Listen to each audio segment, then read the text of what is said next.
Lucky Boys Podcast. Life's unfair, man. Like some people have all the tools and the skill sets in the world and they may not make it. Whereas someone who really is not equipped with shit. Right. But they just, they just have the right network and they get put into all these positions of privilege. And that's it. And that's the way life is. It's not like, you do this, therefore this will happen. Right. That's not always the case. Right. There's too many variables. So many things can happen that can influence it. Yeah. But people got to keep in mind, because life's unfair, it means that it could swing your way. Sometimes you might catch a break. That's right. So you got to look at it that way too. Because I can't tell you how many times I caught a break where I'm like, damn, I look at somebody and I'm like, I'm gonna stop looking at these other people I gotta look at my life. Right. So I'm working and I'm hustling, I'm doing things my way, and then sometimes I catch that break, man. And I'm like, cool. Yeah. Well, you always have to expect something good could happen at any moment.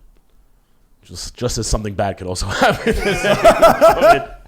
But you gotta expect. I mean, listen, and I don't want to like get like super deep, but like you create your own reality, you know, and like that's why like people who are like really negative shit tends to happen. It's like you call it upon yourself. You track that. Yeah, image, no, seriously. And I was living proof of that. I was super like negative as a teenager because that's all I was surrounded by. Right. My circle, my friends, and family. It was just we were just filled with so much negativity at that point, and that's all that I had around me, and that's really all that just kept reoccurring was just negative after negative.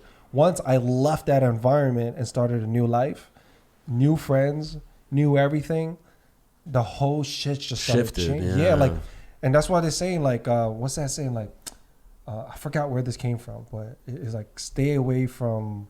I think it's from The Art of War, or is it 48 Laws of Power? But stay away from people that have bad luck, because they'll give it to you. Yeah, and bad luck as in like someone that's always complaining, right? Negative, toxic. That's the way I took it. I was going to say that. I can't fix this person, man. This person's fucked up. Again, I mean, my life is flawed, but the key I think is being grateful for things. Like we live in a very easy world. Like even though we're like people are bitching that they're stuck in their house in quarantine. Right. For the most part, I mean, listen, some people are suffering. They don't have enough money for food and this and that. Thank God we live in a city where, like, if you really need to eat, the city will find some food for you. Right. But like, it's stuff like that. Like, if you don't have that problem, be grateful for the food you have in your fridge. Right. Be grateful that you have electricity in your house. You have the internet. There's a roof over your head. You're not sleeping on the street. And that's where it starts. That's so key. Because when I was just grateful that I wasn't in a position where I had to look over my shoulder every day anymore. Right. I was like, holy shit, I had the freedom where I could just walk and not constantly look left, right.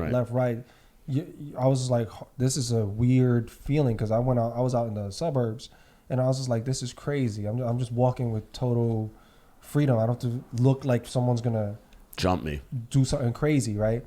So I was like, first of all, I was like, oh man, this is nice, man. Give me some room to breathe. And then I was able to change my mindset.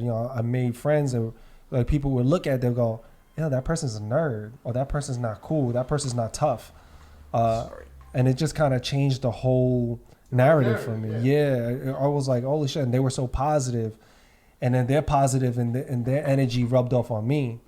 And then when I was able to really allow myself to blossom, then I had all this, like, I guess, good vibes, and I was able to give it back to them. And then from then on, we were just constantly like helping each other grow, feeding each other. So our circle of friends became this tight-knit group where we just continue elevating all of it. Like we watch all of us, our game evolve like crazy. But what we had in common is that we came from places that didn't nurture that vibe. Right. It kept you down. Right. But when we found each other, we just kept on pushing each other up. And that's what I mean. Like you got to find the right group, the right people that'll value you. That first of all, you got to know your worth. But if you don't, then get away from the people that don't appreciate you. Right, that think you're worthless. Yeah, because then you'll never get anywhere. Or that think they're worthless. If they have a low self-opinion of themselves, they're probably not going to have a high opinion of you. Because why are you spending your time with them? Right, and at that point, it's like the blind leading the blind. You both feel like that. Yeah. They're not, that person has nothing to teach. Like, I'm keeping it real. Like, that person has nothing to teach you. That person's sitting around at home doing nothing all day. Right. But feeling sorry for themselves and complaining about everything. What are they teaching you? Right. What can they teach you? What value can they add to your life if they can't add any to their own? Right. What can they teach you? The only thing they can teach you is like, I don't want to be that guy. Yeah. Right?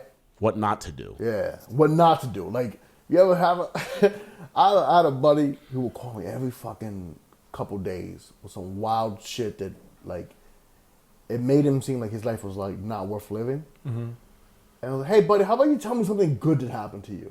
Did you eat today? Was the food good? Yeah. Was that not good? What happened that was great for you today? Right. Can we talk about that for a change? Yeah. Did you have a beer and, like, you know, was happy for a second? Like, is everything gloom and doom for you? Right. You fucking loser. Was there any point like you knew like, yo, this guy is like dragging my mood down? Yeah, I told him. Yeah. That's when there was a point in my life where it's like I stopped worrying about how a motherfucker might feel if I'm being real with them, right? As long as it comes from a good place, I operate from a place of love. Right. So if I said it to you, it's because I said it with love. Right. Now, if I'm ever wrong and you call me out, I can also accept, oh, you know what? I was fucked up when I said that shit. You're right.